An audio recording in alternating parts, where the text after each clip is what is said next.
Today we're going to be talking about ejaculation, population paste, and what it is made out of, the ingredients, the recipe, if you will. Right off the bat, we're going to have the population part of the paste, and that's going to be the sperm themselves.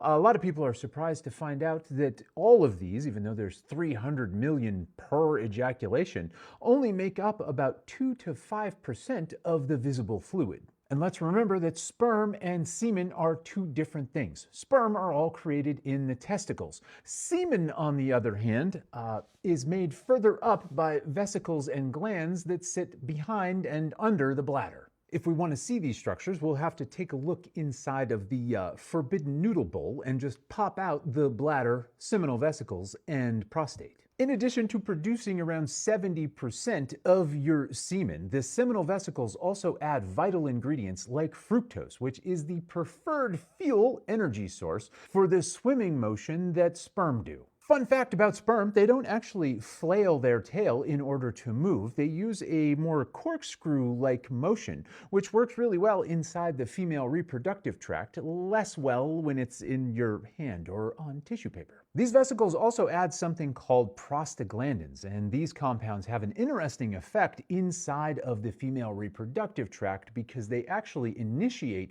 muscular contraction inside the uterus. Now, this can kick off like an orgasm, but it can also cause cramping post-coitus, which is the least sexy term for doing it. And if you've ever wondered why it comes out more like shoelaces sometimes and chunky yogurt others, that would be the addition of fibrinogen, which is a compound that causes clotting or congealing. Now on to the prostate. This is going to produce the other 30% of the fluid portion of your semen, and it is going to add a really cool magic trick in the form of prostatic-specific antigen.